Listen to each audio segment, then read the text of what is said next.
पिछली क्लास में अपन ने प्लेटो की शिक्षा पद्धति के बारे में बात करी थी और आज की जो क्लास है उसमें अपन बात करेंगे प्लेटो की शिक्षा पद्धति की प्रमुख विशेषताओं की और उसकी आलोचनाओं की।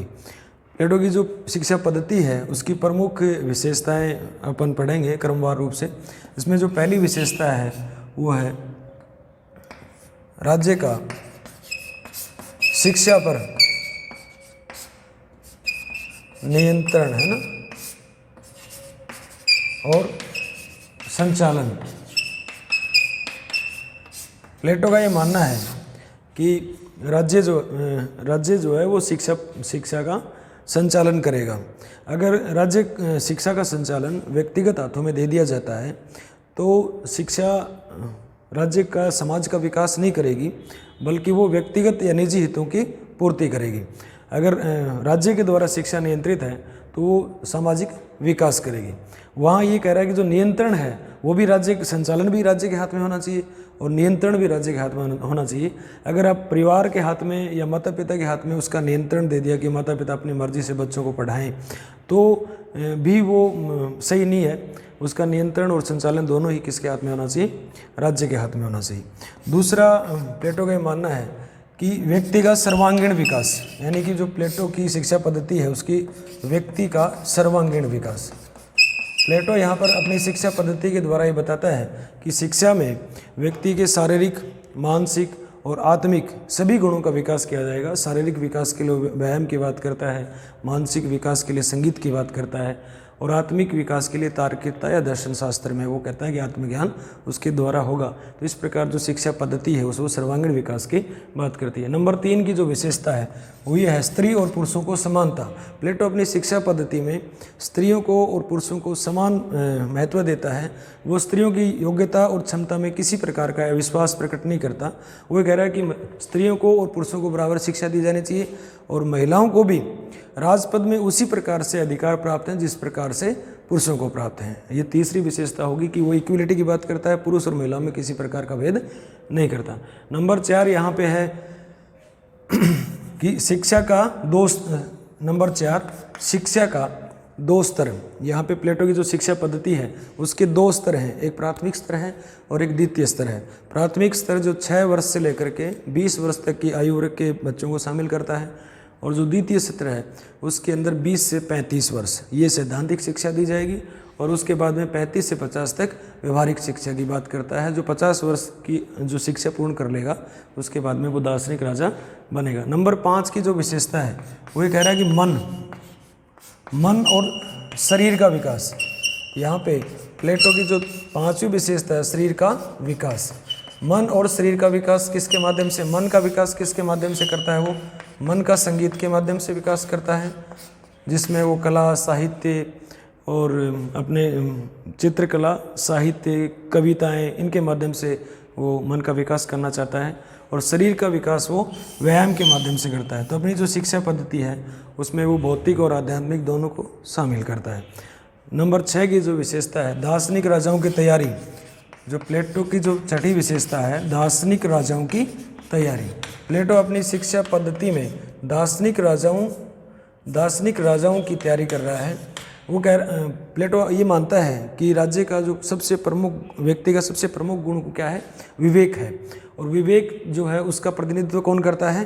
विवेक का प्रतिनिधित्व करता है राजा। और राजा अपने विवेक के माध्यम से, अपनी तार्किकता के माध्यम से दर्शन की ओर उन्मुख होगा और राज्य को एक अच्छा शासक दे पाएगा।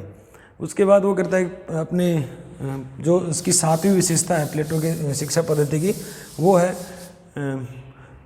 ये अपने शिक्षा पद्धति में नैतिकता की बात करता है। नंबर 7 है प्लेटो अपनी शिक्षा पद्धति में नैतिकता की बात करता है।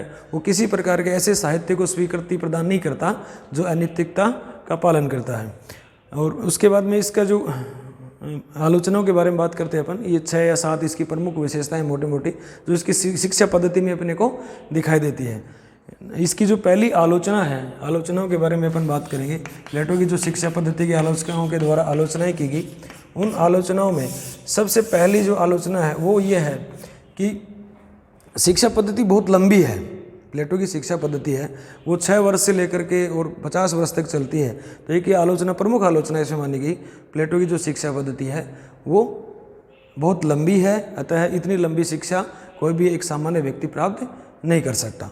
नंबर 2 की जो विशेषता है वो ये है, नहीं आलोचना अपन बात कर रहे हैं। आलोचना में अप्रजातांत्रिक है। प्लेटो की जो शिक्षा पद्धति है, आलोचकों ने कहा कि अप्रजातांत्रिक है। अप्रजातांत्रिक कैसे है? वो एक तरफ तो यहाँ कह रहा है कि सभी व्यक्ति में 3 गुण हैं और उनके लिए बराबर शिक्षा दी जाएगी, लेकिन वो प्रमुखता किसको दे रहा है? विवेक को।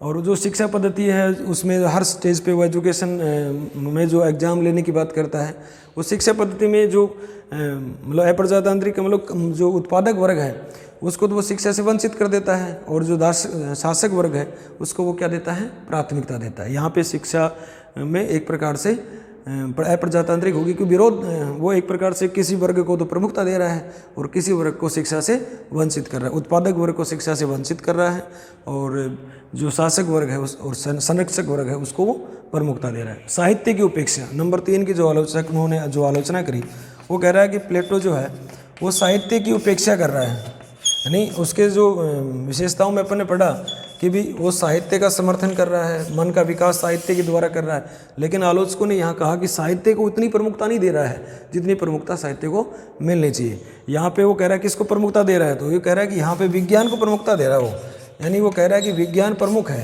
न कि साहित्य। जबकि आलोचकों ने कहा कि साहित्य जो जीवन का दर्पण है, साहित्य से व्यक्ति के मन का विकास होता है और उसके जीवन का दृष्टिकोण व्यापक होता है। नंबर 3 की जो आलोचना है अपन यहाँ पे बात कर सकते हैं। उसके बाद नंबर 4 वो कह रहा है कि कवियों को और साहित्यकारों को एक प्रकार से नजरअंदाज करता है। ये वो प्रमुखता नहीं देता साहित्य पर, वो एक प्रकार से नियंत्रण लगा देता है, कवियों पे नियंत्रण लगा देता है कि राज्य के द्वारा ही नियंत्रित है वो किस प्रकार के साहित्य की रचना करेंगे, किस प्रकार की मूर्तियों का निर्माण करेंगे। तो एक प्रकार से साहित्य का और जो शिल्पकार हैं उन पर नियंत्रण हो गया तो वो अपनी प्रतिभा का मौलिक रूप प्रकट नहीं कर पाएंगे। उसके बाद जो इसकी 5वीं जो आलोचना है वो यह विरोधाभासी है। प्लेटो की जो शिक्षा पद्धति है वो विरोधाभासी है। विरोधाभासी कैसे है? एक तरफ तो प्लेटो ये कह रहा है शिक्षा जो है वो आदर्श राज्य का पिलर है, यानी कि शिक्षा है वो पिलर है, और एक तरफ से वो कह रहा है शिक्षा को नियंत्रित होना चाहिए। तो 2 विरोधाभासी बातें होगी, यानी नियंत्रण भी कर रहा है और उसको पिलर भी मान रहा है। उसके बाद जो नेक्स्ट जो आलोचना है वो ये कि विशेष आयु वर्ग के लोगों के लिए है, आयु वर्ग के लोगों के लिए स्टेज बांट देता है, और एक जो शिक्षा पद्धति बहुत खर्चीली है। तो ये जो आलोचनाएं हैं और जो विशेषताएं हैं उनके आधार पर अपन इतना ही समझ पाए हैं कि आलोचनाएं होने के बावजूद भी प्लेटो की जो शिक्षा पद्धति है उसका अपने आप में बहुत महत्व है। उसमें सबसे पहले तो ये मानते हैं कि व्यक्ति का संपूर्ण विकास करती है, कि उसके मन का विकास करती है, उसके शरीर का विकास करती है और उसकी आत्मा का विकास करती है। तो जो आलोचकों के द्वारा जितनी भी आलोचनाएं करी जाएं उसके बावजूद भी इसका अपना महत्व है, क्योंकि इस व्यक्ति का सर्वांगीण विकास करती है। दूसरा, ये समानता देती है, महिलाओं और पुरुषों को किसी प्रकार का भेदभाव नहीं करता प्लेटो का कहना है कि महिला और पुरुष दोनों बराबर हैं और दोनों को समान अवसर मिलना चाहिए। वो शासक वर्ग में भी जा सकती है, सैनिक वर्ग में भी जा सकती है, उत्पादक वर्ग में भी जा सकती है। वो किसी प्रकार की कंडीशन नहीं लगाता कि महिलाएं इस वर्ग में जाएंगी, पुरुष इस वर्ग में जाएंगे। नेक्स्ट जो टॉपिक अपने जो अगला वीडियो है उसे पढ़ेंगे अपन प्लेटो का। धन्यवाद, थैंक यू।